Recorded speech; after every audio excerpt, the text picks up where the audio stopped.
자, 오늘의 첫 발표팀은요. 팔리지 않는 신선한 음식을 폐기하지 않고 해결할 수 있는 올인원 B2B, B2C 플랫폼을 제공하는 다모고의 황수린 대표입니다. 박수로 환영해 주십시오.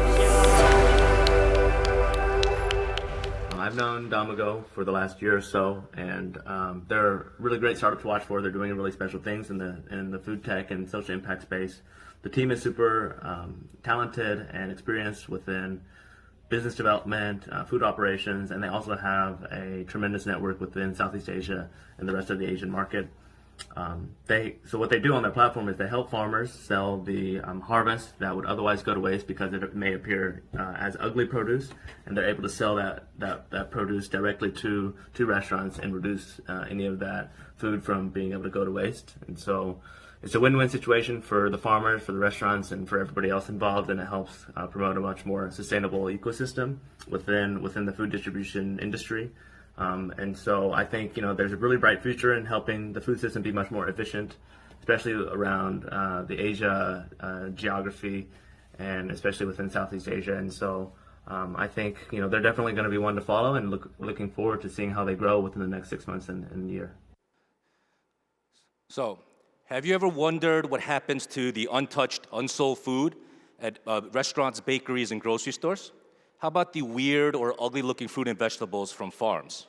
Unfortunately, it all goes to waste, and it gets thrown away. My name is Hwang, and I'm co-founder and CEO of DamoGO. The fact is that 1/3 of all the food produced in this world goes to waste. We don't touch it, we don't eat it. This food waste ends up in landfills where it rots, and it creates methane gas, which is a really harmful greenhouse gas. If food waste were a country, it would actually be the 3rd largest contributor of greenhouse gases in the world, so it has a huge negative impact on our planet. And on top of it, all this food that gets thrown away is valued over $2.5 trillion every single year. Indonesia is the 4th largest country in the world, and number 2 when it comes to food waste. There's enough good food that gets wasted to feed over 70 million people every single day. And this value is over $10 million a year. Now, a lot of this comes from restaurants, bakeries, and grocery stores who made too much food, and they can't sell it all at the end of the day, so they're forced to throw it away. But also at farms, 30 to 40% of every single agriculture harvest also goes to waste just because it's ugly or it's weird looking, and even though there's nothing wrong with it. All this is perfectly good food that can be sold on our app and be brought back into the market. We created a B2B2C mobile app to solve the problem of unsold food for any food business. So whether you're a restaurant, bakery, grocery store, or even if you're a farm or food manufacturer, we get you more revenue and more customers. And at the same time, we reduce your food waste and your food waste costs. For our app users, just like people like you get 50% off delicious same-day food. What we do is we help the local farmers in Indonesia sell their ugly or weird-looking fruit and vegetables directly to our more than 3,000 restaurant and hotel partners. And in turn, our partners will make their menu items with it, and if there's any unsold food at the end of the day, they can upload it directly to our app and sell it directly to our B2C users. And everything along this chain is highly discounted, so it's a huge win-win for everybody involved.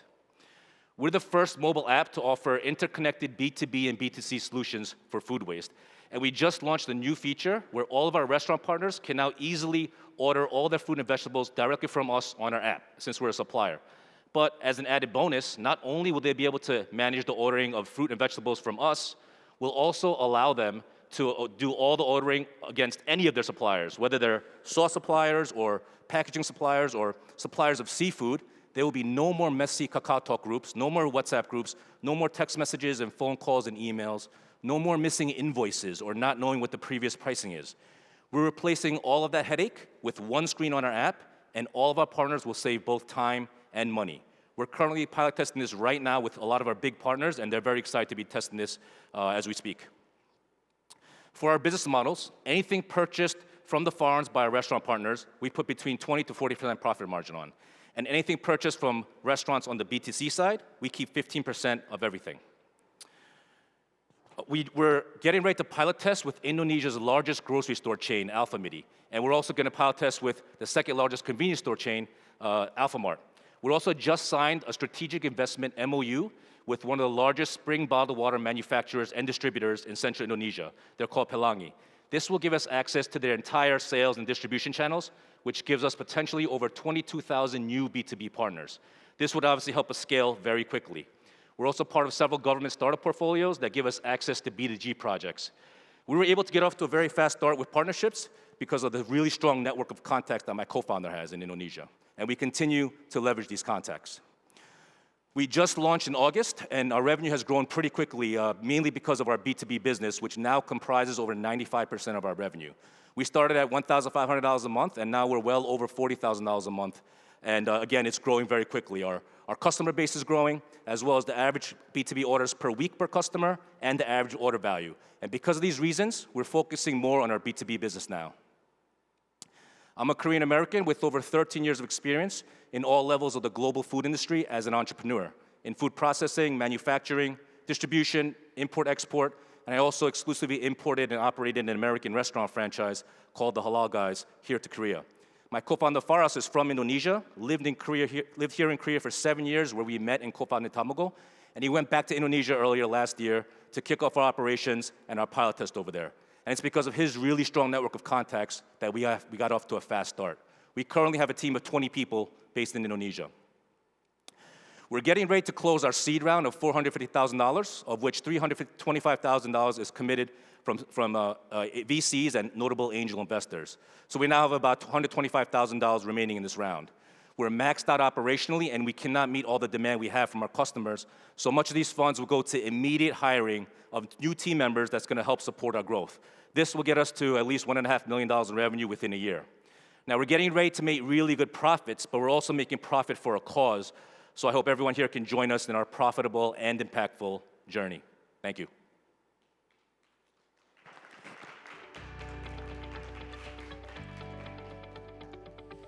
네, 발표 잘 들었습니다. 이번에는 이어서 심사위원의 질문을 받는 시간을 갖도록 할 텐데요. 질문 있으신 심사위원분은 손을 들어주시면 저희가 마이크를 전달해 드리도록 하겠습니다. 네. 어떻게 켜졌나요? Thank you very much for the presentation. To understand your business model better, I was wondering if you could let us know your largest customer, B2B business at the moment. Our largest customer right now is a major kebab chain called Baba Rafi, and they probably comprise about 20% of our revenue. In terms of the logistics, how do you Sure. take care of the logistics part? On the B2B side, how it works is it's demand driven, so we get the orders from our customers. We have a cutoff time about 4 p.m. We compile all the orders from our customers every day. We send those orders to our farmers. We have more than 300 farmers. Our farmers will get those orders and get it to us by 6 a.m. the next morning to our 2 processing centers. We have repacking areas. We repack them and send them out to individual restaurants by 10 or 11 in the morning. On the B2C side, we don't do our own logistics. It's pickup only. So B2C users go and pick it up. Thank you. You're starting with the Indonesian market, and what would be the next market that you're targeting? Probably Thailand or Philippines. Would there be any larger company in other countries with similar business model, like that you're benchmarking, for instance? I'm sorry? Can you Would there repeat? be any other companies in other countries with a similar business model that you're, I don't know whether you're benchmarking or? Yeah, well, there's similar companies on the B2C side, and there's similar companies on the B2B side. There's no one that's interconnected. On the B2B side, there's one in Europe and the United States. It's the same company in Europe and the US. But in Southeast Asia, at least in Indonesia, there's none. Great, thank you very much. 네, You're 혹시 이어서 다음 질문 있으신 분 계실까요? 네, 질문해 주시기 바랍니다. All right. It seems like that you started your business in Indonesia, and you are now in Korea. So I just wonder that what are the individual positions and functions of each entities in each country, and I just wonder that if you are experiencing any trouble to manage both of the entities. So we have a Korean entity because we started here with our B2C model, and then we pivoted to Indonesia last year. So we opened up we incorporated Indonesia as well, and I'm moving there as soon as my visa comes out. So as soon as we close this round, I can get an investment long-term visa, and I'm going there probably in the next couple of months. We also have a holding company in Singapore, so our Singapore entity will be the holding company, wholly owning Korea and Indonesia, and any other future countries. All right, thanks. 다음 질문 받겠습니다. Okay, thank you for the great presentation, as always. Just one quick question is that, what's the assumption that the end users of customers, like individual customers, prefer between the freshness and cost? As a kind of a psychological way, because some may like say freshness, even though it's expensive, and the vice versa will be the same case. So what's your assumptions, and how do you make sure that people will like it in the future as a long term, and that the market will grow in the future? So based on freshness, it's not as fresh as when it just got cooked, but it's still fresh. So if you think about a bakery, when you go into a bakery near closing time, or a department store, and they have like a bagam sale, a flash sale at the department store, that's exactly what we are. So at those places, if you've been to a department store at the end of the day, you'll see people going there and try to buy everything. It's essentially what we're doing. It's not unfresh. It's just sitting there a little bit longer than it was. So it's always same-day food. So it's still quite fresh, and people still have a demand for it. 네, 질문 또 있으실까요? 네. Hello? You mentioned that you had competitors in the European and the US market. Can you tell me some of the competitive advantages that you have? Sure. So actually, one of the main things is our B2C as well. So we have our B2C. The ones in Europe, they only connect existing suppliers to existing restaurants, which we do as well. But we are our own supplier of fruit and vegetables because we work with over 300 farmers. So we're able to directly supply our partners as well, cheaper typically than their current local suppliers. So we're making revenue off of that as well. Where these other ones are only making revenue off their system. We're making revenue in addition to potential revenue on the system side, we're making revenue off of selling the produce at wholesale prices and wholesale volumes.